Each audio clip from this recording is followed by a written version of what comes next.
আমি 1 লাখ চাকৰি দিম বুলি কলো কংগ্ৰেছে কলে নাই নাই দিব নোৱাৰে মোৰো জেদ লাগিলে ঠিক আছে যা 1 লাখ কৈছিলো 2 লাখ দি দিম এতিয়া এই নৱেম্বৰত আমি 2 লাখ চাকৰি দি আমি সংখ্যা পাৰ কৰি কংগ্ৰেছৰ হিংসা লাগে আগত চাকৰি লওঁতে 1 কোটি টকা Ghosh Hi everyone, welcome back to my channel Lantantra. বন্ধু বান্ধৱীসকল এতিয়া সকলোৰ মনত এটাই প্ৰশ্ন যে আমি আমাৰ এপইণ্টমেণ্ট লেটাৰখন কেতিয়া পাম এডিআৰই হোক আসাম পুলিচ হোক জিটিপিজিটি হোক হেল্থ ডিপাৰ্টমেণ্ট হোক যিমানকেইটা অসম চৰকাৰৰ আণ্ডাৰ ডিপাৰ্টমেণ্ট আছে 35,000 নিযুক্তিৰ আণ্ডাৰত তো সবৰ মনত এটাই কুৱেশ্যন যে এপইণ্টমেণ্ট লেটাৰখন কেতিয়া আমাৰ হাতত আহিব আৰু ইয়াৰ মাজত ফেচবুকত বিভিন্ন ধৰণৰ পোষ্ট এই সম্পৰ্কে মই আগতো এটা ভিডিঅ' বনাইছোঁ আজি দেখিছোঁ কিছুমানে কৈ আছে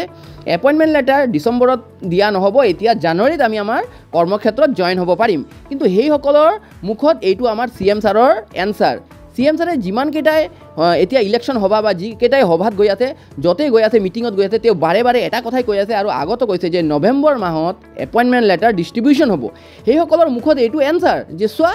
CM ছাৰে যেতিয়া কৈছে নৱেম্বৰ মাহত হ'ব ডেফিনেটলি নৱেম্বৰ মাহত হ'ব ইয়াৰ আগত মেবি তেওঁ কৈছিলে অক্টোবৰ মাহত দিব কিন্তু দেখিছে আপোনালোকে অসমৰ অৱস্থা কি হৈ আছে বহুতকেইটাই মানে মাজত আমাৰ সিচুৱেশ্যন লাইফত আহি গৈছে আমাৰ মাজত সিচুৱেশ্যন এনেকৈ আহিছে যে এপইণ্টমেণ্ট লেটাৰখন অলপ পোষ্টপন কৰিব লগা হৈছে একো নাই আমি অক্টোবৰত এপইণ্টমেণ্ট লেটাৰ নাই পোৱা একো কথা নাই কিন্তু CM ছাৰে বাৰে বাৰে কৈ আছে যে নৱেম্বৰ মাহত তেওঁ আমাৰ হাতত এপইণ্টমেণ্ট লেটাৰখন উঠাই দিব আৰু আমাৰ পুলিচৰ পৰা আৰম্ভ কৰি স্কুল এডিআৰই যিমান ডিপাৰ্টমেণ্টৰ গোটেইকেইটা কেণ্ডিডেটে গৈ নিজৰ কৰ্মক্ষেত্ৰত জইন কৰিব পাৰিব সেইকাৰণে মই আপোনালোকক কৈছোঁ এইবোৰ ভুৱা বাতৰি স্বয়ম্ভূ ৰিপৰ্টাৰ বা এক্সপাৰ্টৰ কথাত আপোনালোকে বিলিভ নকৰিব মই বাৰ বাৰ আপোনালোকক কৈ আছোঁ চোৱাক CM ছাৰে কি ধুনীয়াকৈ কৈছে আকৌ তেওঁ আজি কৈছে যে আজি চেঞ্জ নাই কৰা কিন্তু তেওঁ আকৌ কৈছে যে নৱেম্বৰ মাহত মই নিযুক্তি পত্ৰ দিম আৰু মই আপোনালোকক গাইজ এটা কথা কৈ দিছোঁ যিসকলে এইবাৰ এডিআৰই হোক জিটিপিজিটি হোক হেল্থ হোক বা বেলেগ কিবা ডিপাৰ্টমেণ্টত যদি চাকৰি পোৱা নাই একো কথা নাই আপোনালোকে এপইণ্টমেণ্টত এই বছৰ যে এতিয়া এপইণ্টমেণ্ট হ'ব 35,000 সেইদিনাৰ অলপ ৱেইট কৰক সেইদিনাখনেই CM ছাৰে কৈ দিব যে নতুন ৰিক্ৰুটমেণ্ট কিমান পোষ্টৰ আহিব অসম গভৰ্ণমেণ্টে কৈ দিব কেলে কি দিছ ইজ ইলেকশ্যন ইয়াৰে CM ছাৰে চবক জনাই দিব যে অহা বছৰ কিমান বেছি পোষ্ট আহিব মই কৈ আছোঁ নিয়াৰ এবাউট 30,000 মান পোষ্ট আহিবই লাগে গোটেইকেইটা ডিপাৰ্টমেণ্ট মিলি ঠিক আছে চ' আপোনালোকে ভালদৰে পঢ়া শুনা কৰক আৰু যিসকলে এইবাৰ এপইণ্টমেণ্ট ল'বৰ কাৰণে প্ৰস্তুত হৈ আছে তেওঁলোকে ভুৱা বাতৰিত বিলিভ নকৰিব আৰু লগে লগে কোনোবা যদি এই ধৰণৰ ভুৱা বাতৰি ফেচবুকত স্প্ৰেড কৰি আছে আৰে আপোনালোকে কমপ্লেইন কৰক ৰিপৰ্ট মাৰক পেজটো বা সেই মানুহজনক এনেকৈ আপোনালোকে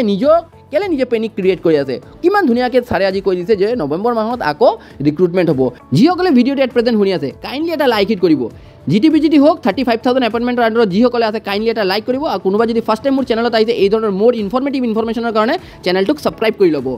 আমি 1 লাখ চাকৰি দিম বুলি কলো কংগ্ৰেছে কলে নাই নাই দিব নোৱাৰে মোৰো জেদ লাগিলে ঠিক আছে যা 1 লাখ কৈছিলো 2 লাখ দি দিম এতিয়া এই নৱেম্বৰত আমি 2 লাখ চাকৰি দি আমি সংখ্যা পাৰ কৰি কংগ্ৰেছৰ হিংসা লাগে আগত চাকৰি লওঁতে 1 কোটি টকা ঘোষ